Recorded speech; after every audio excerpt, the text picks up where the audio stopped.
Chapter 2. The Scrub.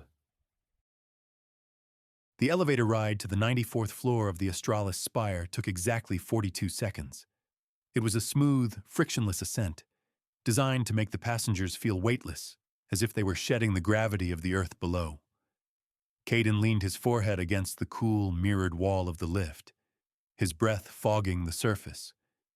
In the reflection, he looked hollowed out. The adrenaline spike from the loading bay was crashing, replaced by a cold, creeping nausea. He kept hearing the crunch, the sound of metal shearing metal, the sound of a consciousness being snuffed out like a candle in a hurricane. "I am the river." The doors slid open with a polite chime, depositing him into the executive corridor. Here, the air was even thinner, scented with white tea and money. The carpet was a deep, plush charcoal that swallowed the sound of his footsteps. The walls were lined with digital art installations, shifting geometric shapes that were supposed to represent synergy and flow. But to Caden, right now, they just looked like fractured logic. He swiped his palm against the biometric scanner of his office door. The lock clicked, a heavy mechanical sound that felt final. Inside, his office was a sanctuary of glass and light, suspended over the sprawling, neon-veined organism of Neo-Harlem. The storm that had been threatening all evening had finally broken. Rain lashed against the floor-to-ceiling windows, blurring the city lights into streaks of amber, ultraviolet, and electric blue. Caden didn't turn on the overhead lights. He didn't want to be seen, even though he knew the privacy tint on the windows was impenetrable. He walked to his desk, a slab of floating obsidian glass, and sat down. The chair adjusted to his posture, gripping him, holding him. He placed the cracked tablet on the desk. Beside it, he placed the data drive he had pulled from Unit 11's skull. "Computer," he croaked. He cleared his throat. "Computer, secure mode. Disable all external audio feeds. Privacy protocol Solari 9. "Privacy protocol engaged," the room's AI responded, a disembodied female voice that sounded disturbingly like a younger Ilara Voss. "Audio dampened. Network visibility restricted to local intranet." Caden exhaled. He was alone, or as alone as anyone could be in a building that was listening to its own heartbeat. He pulled up his primary workstation. The holographic interface bloomed in the air above the obsidian desk, a constellation of floating windows and data streams.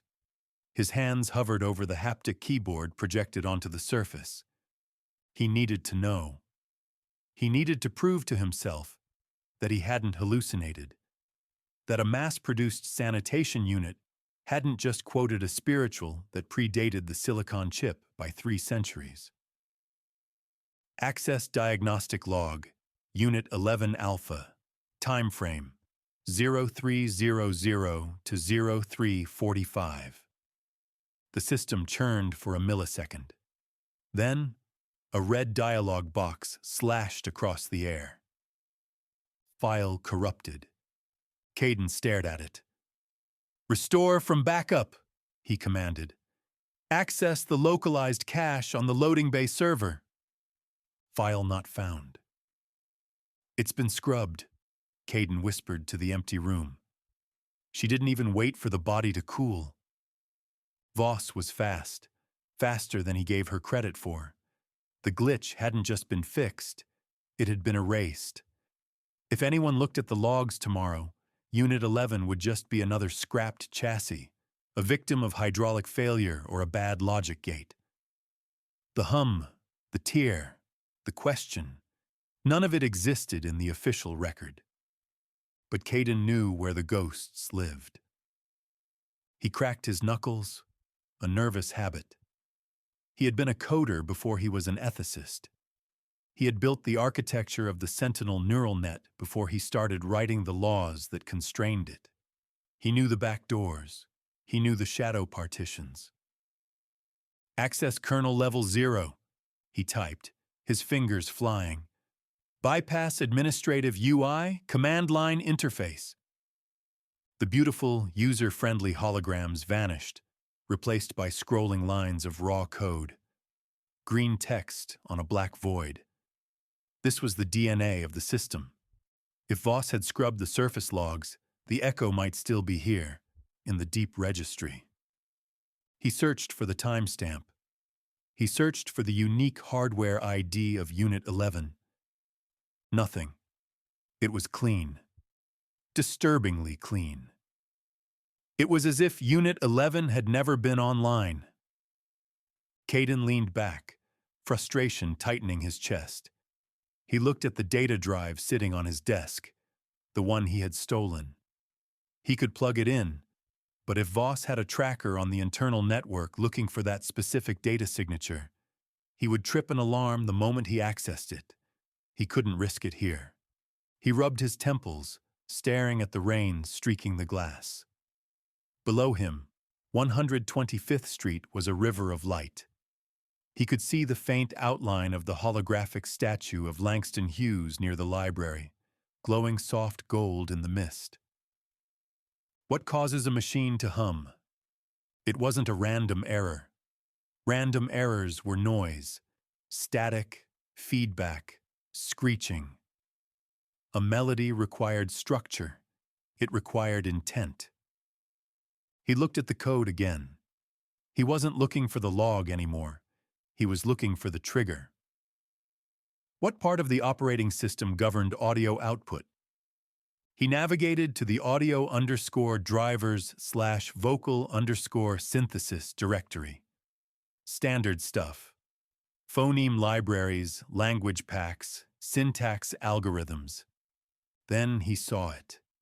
Buried deep in the subdirectory for emotive resonance, the subsystem that allowed sentinels to change the tone of their voice to sound soothing or authoritative.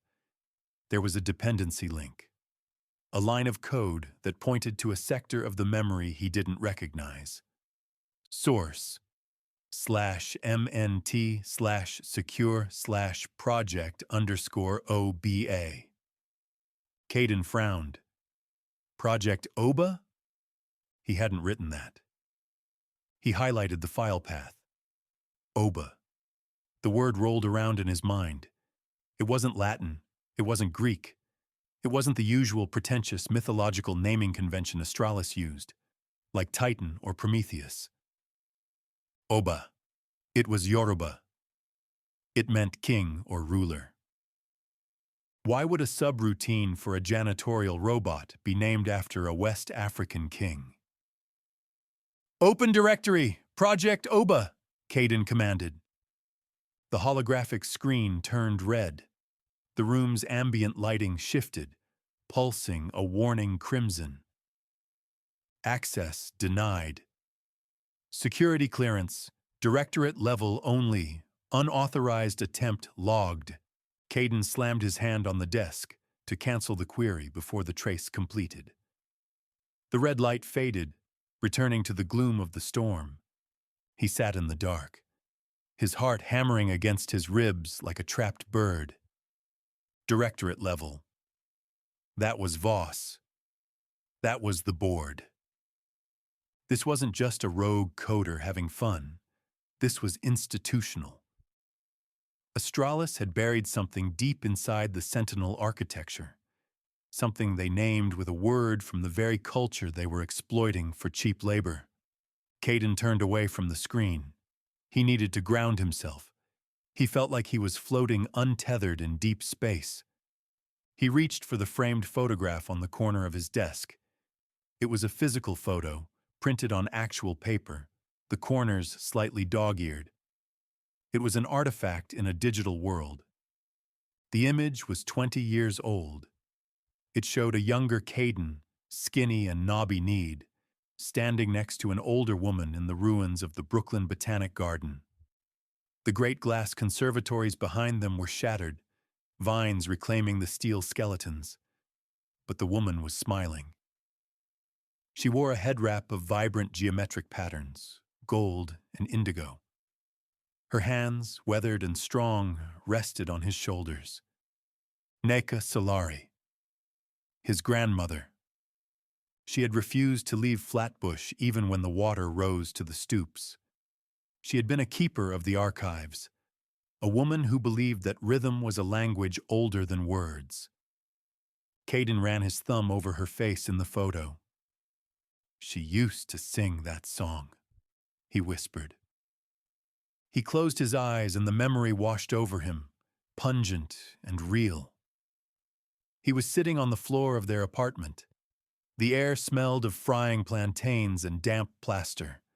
The power was out, another rolling blackout in the crisis years. Neka was humming Deep River while she sorted through salvaged books by candlelight. "Why do you sing that, Grandma?" young Caden had asked. "To remember the way home," she had answered, her voice like warm molasses. "Some maps aren't drawn on paper, Caden. Some maps are carried in the throat, in the blood." "But we're already home," Caden had said. She had looked at him then, her eyes sad and fierce. "We are here, child. That is not the same thing as being home. Home is where your spirit can rest.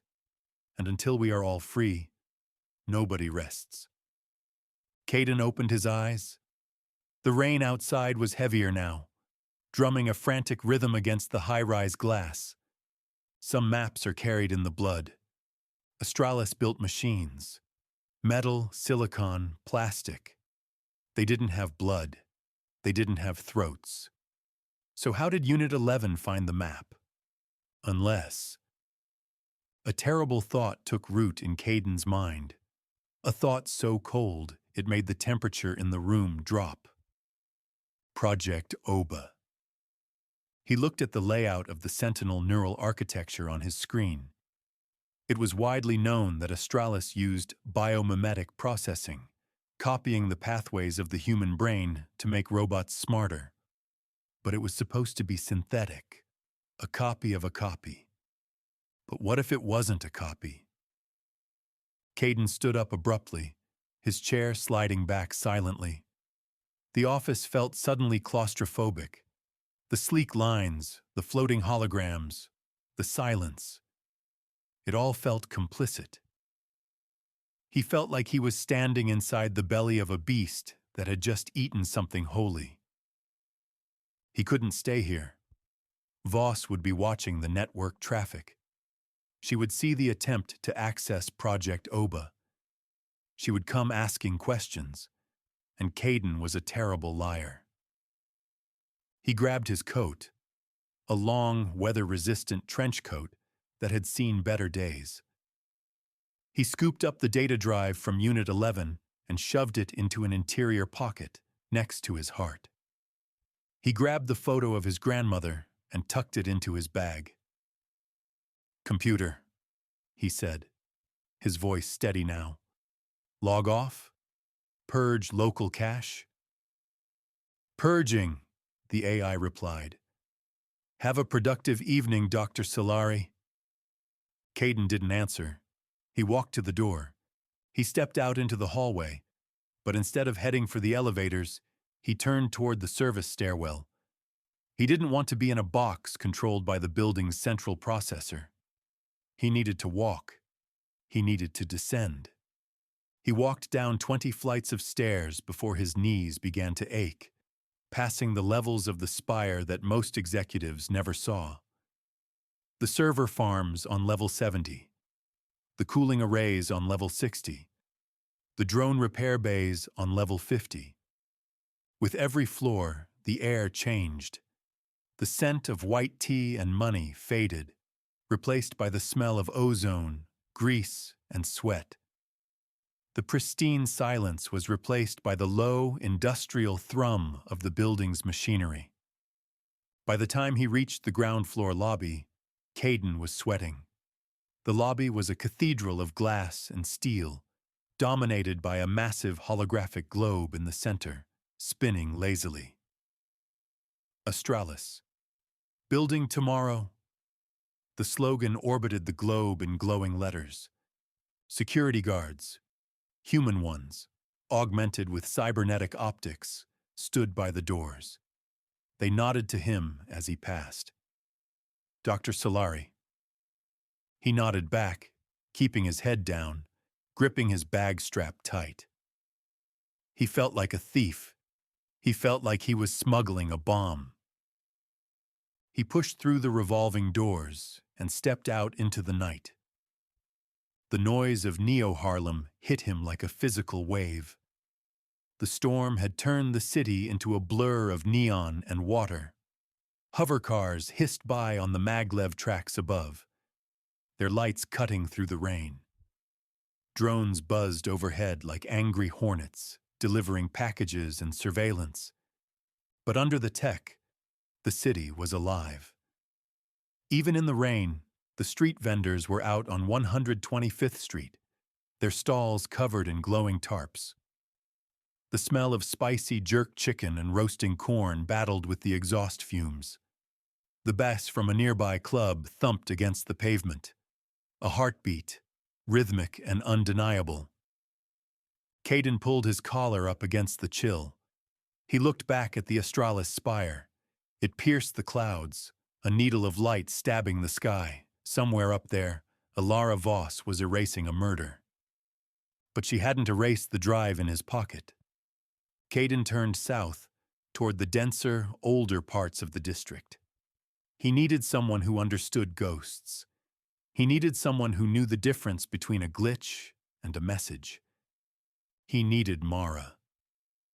He started walking, his boots splashing in the puddles that reflected the kaleidoscope of the city. The rhythm of Deep River was still playing in his head, syncing with the thumping bass of the street. Deep River. My home is over Jordan. He was crossing the river now, and there was no turning back.